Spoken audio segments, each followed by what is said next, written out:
అందరికీ నమస్కారం. తెలంగాణ గవర్నమెంట్ స్కూళ్ళకు సంబంధించి సీఎం రేవంత్ రెడ్డి కీలక ప్రకటన అయితే చేయడం జరిగింది. దానికి సంబంధించి పూర్తి వివరాలు ఇక్కడ తెలుసుకుందాం. వీడియోస్ చూసే ముందు ఒక సబ్స్క్రైబ్ చేసుకోండి. వీడియోస్ మాత్రం లైక్ చేయండి. ఇక వివరాలకెళ్తే వసతులు లేని బడులన్నీ ఒకే చోట ఒకే సముదాయంలోకి 4-5 చొప్పున ప్రభుత్వ పాఠశాలలు ఏర్పాటు చేయాలి. టీచర్ల కొరత సమస్య తీరడంతో పాటు సత్ఫలితాలు వస్తాయి. ప్రభుత్వం తరపున విద్యార్థులకు రవాణా సదుపాయం కూడా కల్పిస్తామంటూ అదేవిధంగా బ్రేక్ఫాస్ట్ అంటే టిఫిన్ కూడా పెడతాం, మధ్యాహ్న భోజనం అందిస్తాం, స్నాక్స్ కూడా అందించాలి అంటూ వెంటనే ప్రణాళిక సిద్ధం చేసి అమలు చేయాలని తెలంగాణ రైజింగ్ 2047 ప్రణాళికలో భాగంగా సీఎం రేవంత్ రెడ్డి అధికారులకు వెంటనే ఈ వసతులు లేని బడులన్నీ ఒకే చోట ఏర్పాటు చేసే విధంగా కీలక నిర్ణయం తీసుకున్నారు. ఇక్కడ చూస్తే పాఠశాలల్ని 3 రకాలుగా విభజిస్తున్నారు.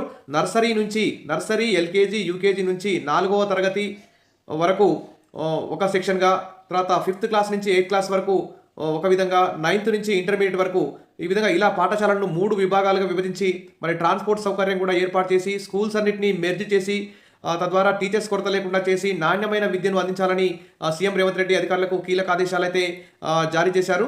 ఇక వెంటనే అధికారులు కూడా ఆల్రెడీ విద్యా కమిషన్ కూడా యాక్షన్లో ఉంది కాబట్టి వెంటనే నివేదిక కూడా ప్రభుత్వానికి సమర్పించే అవకాశం ఉంది. వచ్చే విద్యా సంవత్సరం నాటి ఖచ్చితంగా ఈ విధంగా ఒకే సముదాయంలోకి దగ్గర ఉన్నటువంటి ఒకే గ్రామ పంచాయతీలో ఉన్నటువంటి 4-5 చొప్పున ప్రభుత్వ పాఠశాలల్ని ఒకే సముదాయంలోకి మార్చే అవకాశం ఉంది.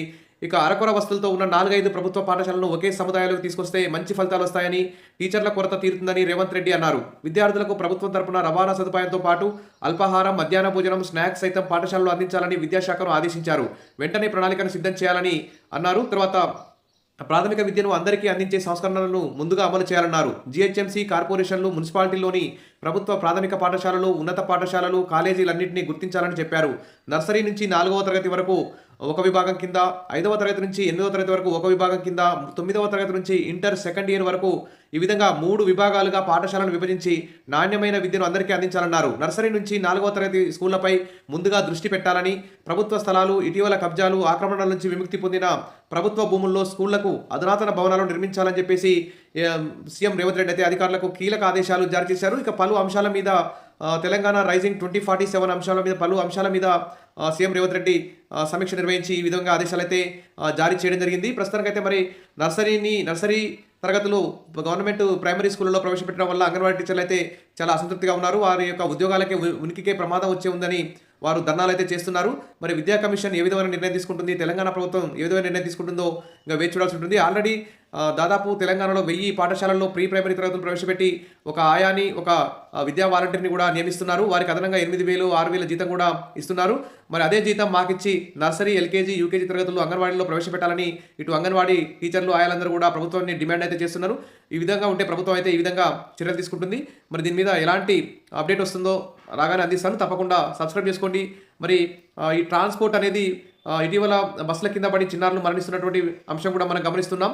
మరి ప్రభుత్వం ఏర్పాటు చేసే ట్రాన్స్పోర్ట్లో మరి ఒక డ్రైవర్ ఉండాలి, ఒక క్లీనర్ ఉండాలి. మరి ఈ విధంగా అంత సురక్షితంగా చిన్నారులని ఒకే సముదాయంలో నడిపించే బళ్లకు తీసుకుపోవాలంటే కొంచెం ఇబ్బందులు ఏర్పడే అవకాశం ఉంది. కాబట్టి విద్యార్థులకు కొంచెం ప్రమాదానికి గురే అవకాశం ఉంది. మరి ట్రాన్స్పోర్టుకు అత్యంత ఆధునికమైనటువంటి బస్సులు, తర్వాత సిబ్బంది ఉండే విధంగా చూసుకొని ఈ విధంగా ఏర్పాటు చేస్తే బాగా మంచిగానే ఉంటుంది. కానీ మరి అంగన్వాడీ టీచర్లు అయితే చాలా అసంతృప్తిగా ఉన్నారు. దీని మీద ప్రభుత్వం మరి ఏ విధంగా చర్యలు తీసుకుంటుందో ఆలోచిద్దాం. ఆల్రెడీ విషయాల మరిన్ని అప్డేట్స్ కోసం మన ఛానల్ని సబ్స్క్రైబ్ చేసుకోండి. వీడియోస్ అయితే లైక్ చేయండి. Thank you.